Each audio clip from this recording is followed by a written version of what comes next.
Karena aroma coklat kita, waktu kami pertemuan di Meksiko, itu disampaikan bahwa aroma kakao kita luar biasa. Ada khas Indonesia dan itu paling baik di dunia. Saya masih ingat sekali bulan Oktober 2015 itu kami perdana kali ekspor ke Prancis ke partner kami namanya Valrhona. Dan dari Valrhona itulah kemudian kami menemukan market-market lain yang tidak kalah luar biasa menghargai jerih payah petani.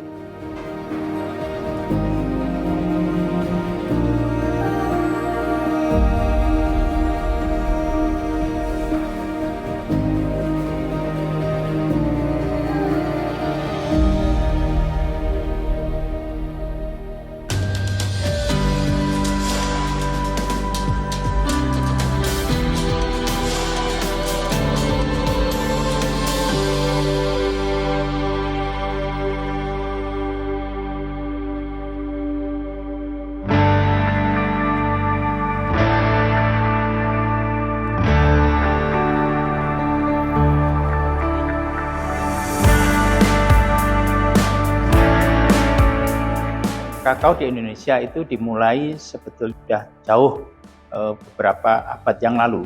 Jadi tahun 1560 itu pertama kali kakao masuk ke Indonesia itu dari Filipina, dari Mindanao, kemudian masuk ke Sulawesi Utara. Nah, pada saat itu kemudian kakao berkembang di daerah Minahasa atau Sulawesi Utara, tetapi tidak banyak, masih baru puluhan hektar saja. Di tahun 1900-an kemudian berkembang di Jawa, khususnya di Jawa Tengah dan Jawa Timur. Kemudian saat itu juga sudah dimulai riset mengenai kakao. Jadi sebetulnya kalau kita lihat masuk pertama kali sudah lama, tetapi berkembang menjadi satu komoditas yang dikembangkan secara ekonomis, secara komersial, itu baru pada awal abad ke-20.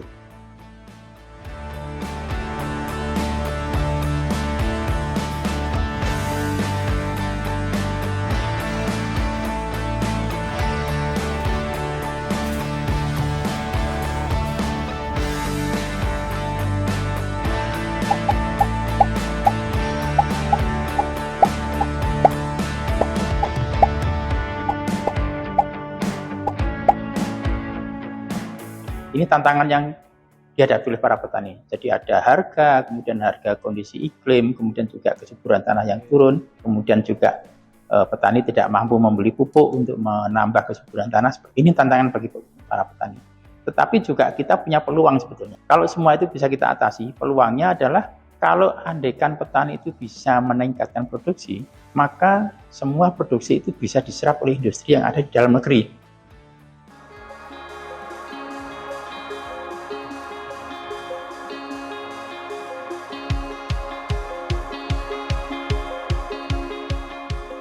Tiga tahun kita tanam. Kita penanaman untuk memenuhi kebutuhan dalam negeri, industrinya, kemudian untuk memenuhi dunia. Karena aroma coklat kita, waktu kami pertemuan di Meksiko, itu disampaikan bahwa aroma kakao kita luar biasa. Ada khas Indonesia dan itu paling baik di dunia.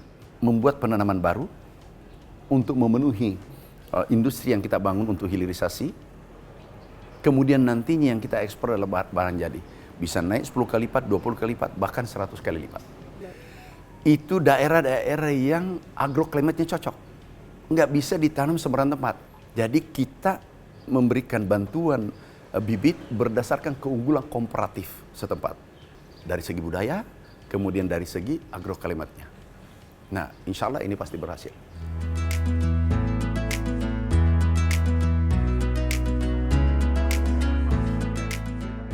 Biji kakao saja itu cuma satu kali, jadi artinya tidak punya nilai tambah lah, hanya harga biji kakao saja gitu. Tapi kalau dia sudah menjadi coklat pasta, sudah 26 kali lipat dari harganya.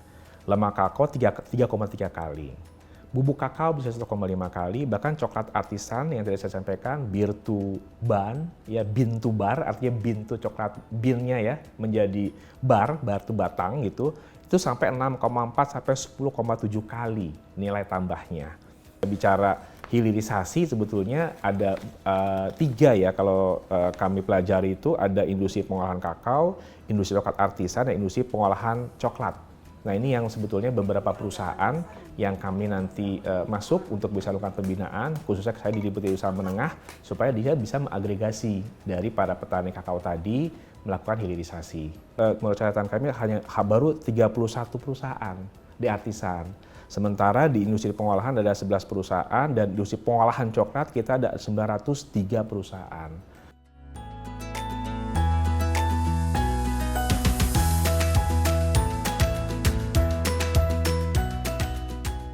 Koperasi Kerta Semaya itu di Jembrana itu dia secara mandiri ya para petani yang sudah berkumpul dalam satu wadah tadi dia melakukan fermentasi gitu ya dan mereka betul-betul menjaga kualitas coklatnya sehingga bisa masuk atau di offtake ya oleh industri coklat yang ada di sana gitu.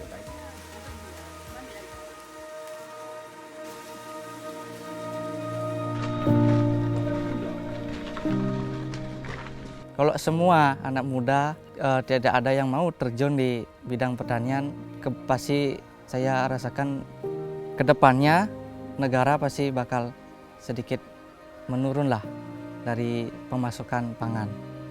Itu makanya saya kalau nggak dari sekarang, kapan lagi?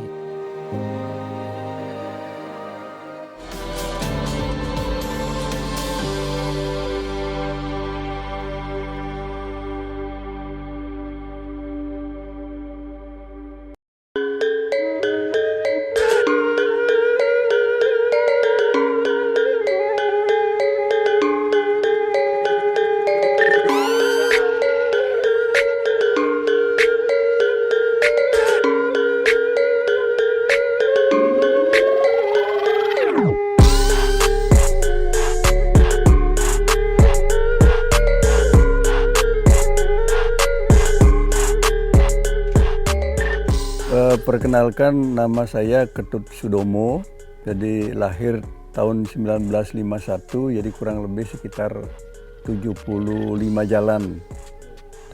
tahun jalan sampai ya saat sekarang ini.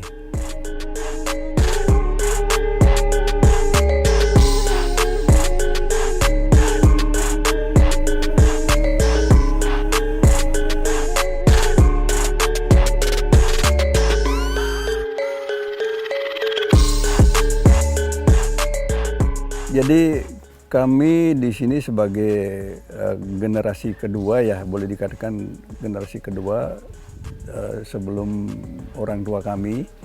Jadi memang awalnya kami sebagai petani kakao itu sudah ada beberapa jenis tanaman, yaitu yang paling pokok adalah tanaman kelapa. Nah, sehingga pada saat itu tanaman kelapa itu sebagai tanaman pokok. Jadi tanaman kakao itu pada waktu itu disebut tanaman sela.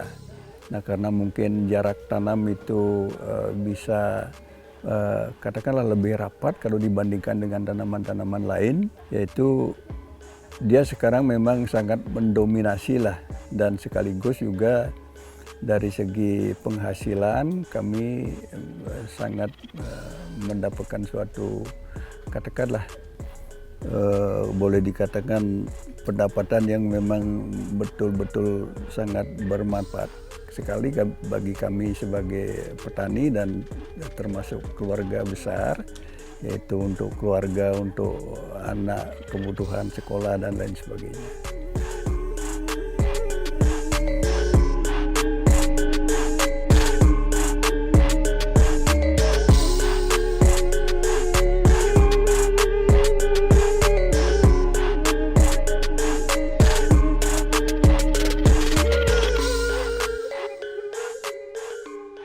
Bagi saya, usaha ini sangat menjanjikan di bidang kakao karena saya dari kecil sekali memang dibesarkan oleh bapak yang memang jadi petani kakao. Jadi semua biaya-biayanya semuanya itu dari hasil kakao semua. Jadinya saya kepengen biar ada salah satu dari anak beliau yang melanjutkan ini usaha beliau. Anak muda mungkin kan karena gimana ya, sekarang kan zamannya orang tuh pengen yang instan ya. Makanya pengen sekarang kerja, sekarang ada hasil. Kalau di pertanian kan nggak bisa seperti itu. Makanya itulah banyak anak muda tuh yang keinginannya tuh kurang terjun langsung di pertanian. Kalau semua anak muda tidak ada yang mau terjun di bidang pertanian, pasti saya rasakan kedepannya negara pasti bakal sedikit menurun lah dari pemasukan pangan. Itu makanya saya kalau nggak dari sekarang, kapan lagi?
Sekarang lagi proses pengecekan kadar air untuk menjaga kualitas biji kakao nanti di koperasi. Untuk kadar airnya itu kita standar SOP sekitar 7%. Kalau lebih dari 7% akan dijemur kembali. Nah, tujuannya itu agar tidak terkontaminasi jamur luar atau jamur dalam. Makanya kadar air itu harus dijaga maksimal 7%.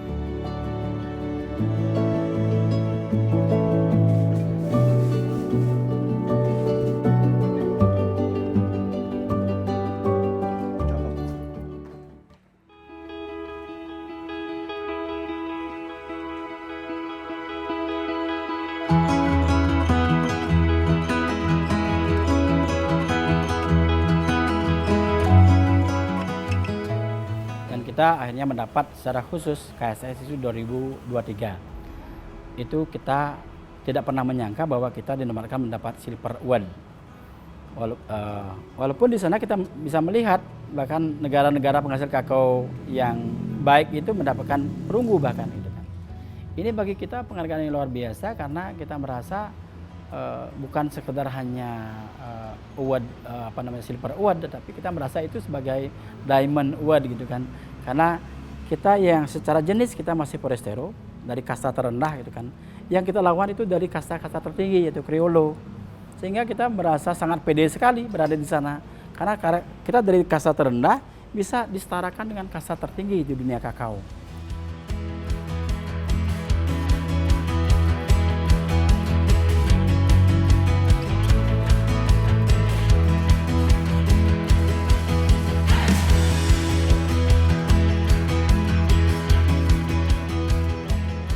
Ada 2 segmented market kemudian yang menjadi fokus di KSS. Pertama adalah market lokal. Siapa mereka? Mereka adalah para coklat maker yang memproduksi coklat yang berkualitas dan mengharuskan bahan baku coklat mereka adalah wajib fermentasi, biji kakao fermentasi.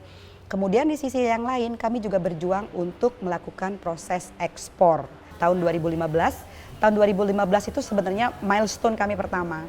Karena kami menemukan market yang sangat luar biasa di Prancis, itu menjadi negara tujuan ekspor kami perdana. Saya masih ingat sekali bulan Oktober 2015 itu kami perdana kali ekspor ke Prancis, ke partner kami namanya Valrhona. Dan dari Valrhona itulah kemudian kami menemukan market-market lain yang tidak kalah luar biasa menghargai jerih payah petani. Prancis yang pertama, kemudian setelah itu kami ketemu market partner kami di Belanda. Setelah Belanda, kemudian kami melakukan proses ekspor ke Belgia, 3 negara Eropa ini. Kemudian Asia, saat ini kami sudah melakukan proses ekspor ke Jepang. Dan kami juga sudah memulai ekspor sekitar 2 tahun lalu, meskipun masih dalam volume kecil, ke Australia. Dan kami targetkan tahun ini kami akan menguatkan komunikasi dengan pasar China karena mereka juga ada kebutuhan untuk spesifikasi fine or flavor kakao premium dan juga ke pasar Timur Tengah.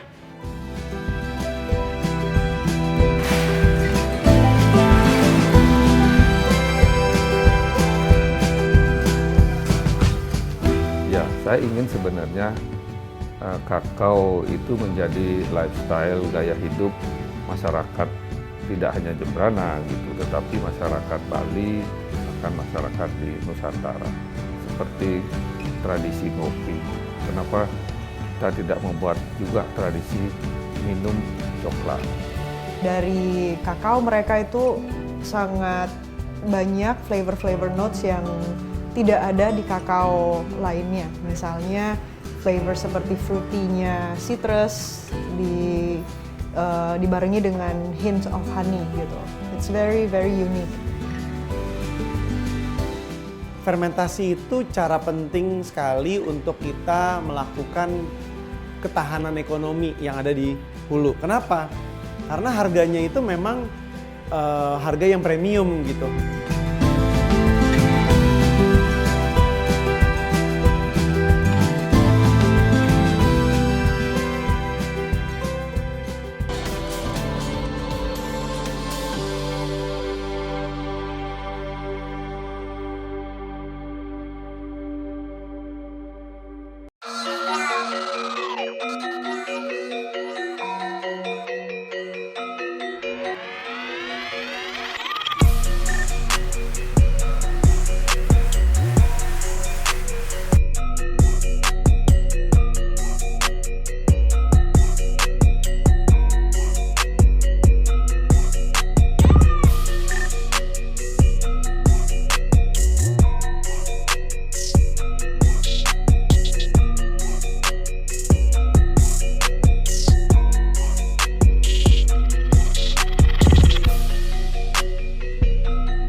Untuk di tahun 2026 ini kita mendapat bantuan dari Kementerian Pertanian ada sebanyak 4.150 hektar yang akan dilakukan permajaan maupun penanaman kakao baru.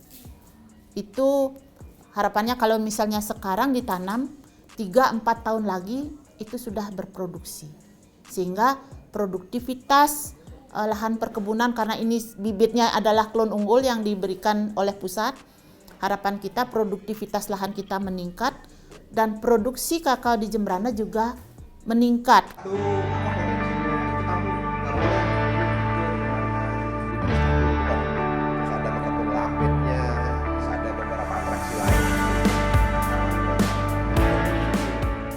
Jadi kalau dari jarak kita Jembrana ke ibu kota Provinsi Bali itu cukup jauh. Jadi sekitar 4-5 jam lah memakan waktu. Itu pun yang normal. Kalau traffic jamnya sudah macet seperti itu. Nah, wisatawan itu kita sekarang harapkan kita kerjasama ke barat. Jadi karena Banyuwangi ini sudah mulai dikenal dengan ijennya itu dan beberapa destinasi yang ada. Makanya kita buka ya paket tour ini 3B. Jadi Banyuwangi, Bali Barat, Bali Utara, Buleleng itu. Nah, jadi wisatawan ini sudah kita buatkan semacam paket tour untuk melihat bagaimana pohon kakao sebenarnya. Terus bagaimana cara memetiknya, bagaimana cara mengolahnya gitu. Hilirisasi.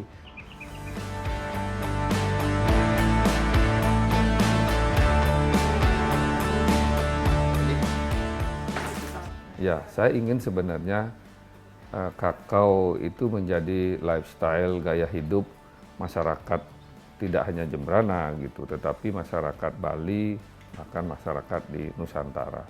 Seperti tradisi ngopi.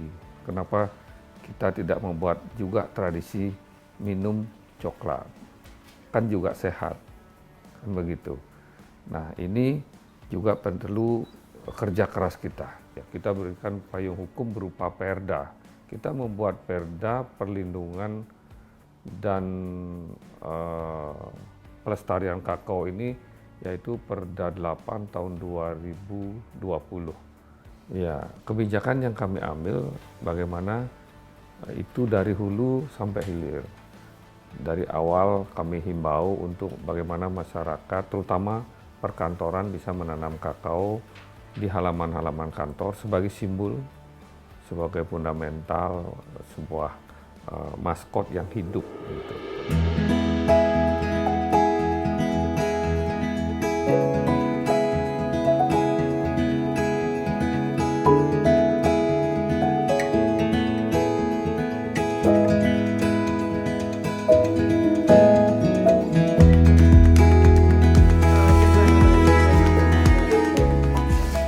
Dan kita ada istilah direct trade. Direct trade itu kita ngambil langsung dari petani, tidak ada third party in between. Jadi nggak ada yang kayak pengepul atau apa. Kita langsung seperti misalnya KSS, dari kakao mereka itu sangat banyak flavor notes yang tidak ada di kakao lainnya. Misalnya flavor seperti fruity-nya citrus dibarengi dengan hints of honey gitu. It's very very unique. Nah, dari situ kita pengen, sebenarnya di coklat juga kan ada istilah single origin gitu. Kalau single origin itu adalah semua kakao berasal dari satu asal. Nah, dari itulah kita mau ngangkat Jembrana Bali sebagai single originnya Onuka yang mempunyai cita rasa yang khas, yaitu fruity with a hint of honey itu.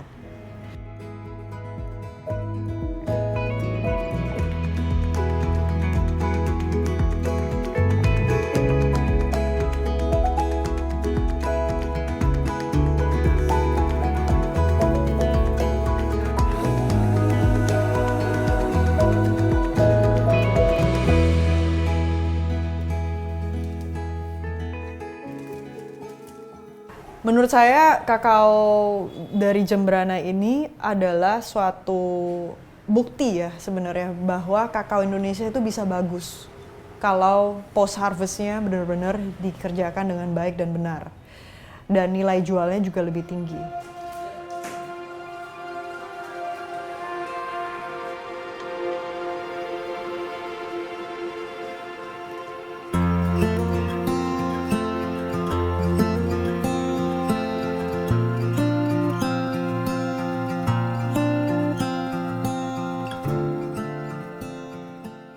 Fermentasi itu cara penting sekali untuk kita melakukan ketahanan ekonomi yang ada di hulu. Kenapa? Karena harganya itu memang harga yang premium gitu yang ada. Dan bukan berarti semuanya harus 100% harus menjadi fermentasi. Pasti ada sekian persentase yang non fermented dan memang ada sekian persen yang fermented. Tapi begitu ada dua opsi, ya, ada dua grade ya, misalnya ya, non fermented sama unfermented. Mereka punya opsi mau menjual ke market mana untuk yang ini dan market mana untuk yang ini gitu. Nah, itulah yang ketahanan ekonomi. Dibandingkan kalau nggak ada sama sekali yang di atas, adanya semuanya yang ada di non fermented, artisan nggak tertarik untuk beli, tidak punya opsi untuk menjual dengan harga yang lebih baik gitu.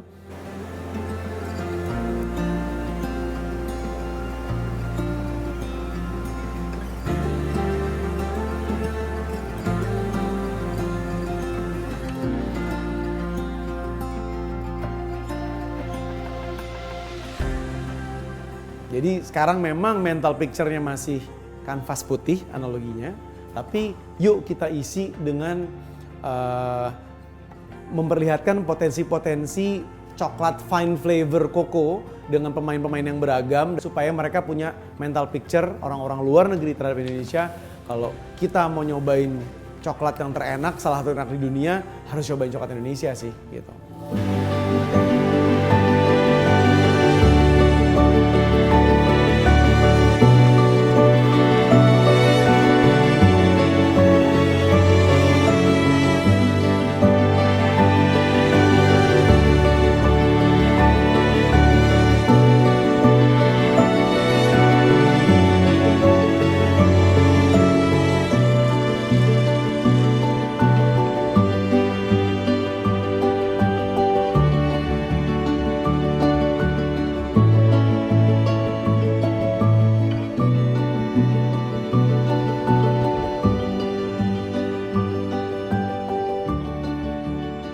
Thank you.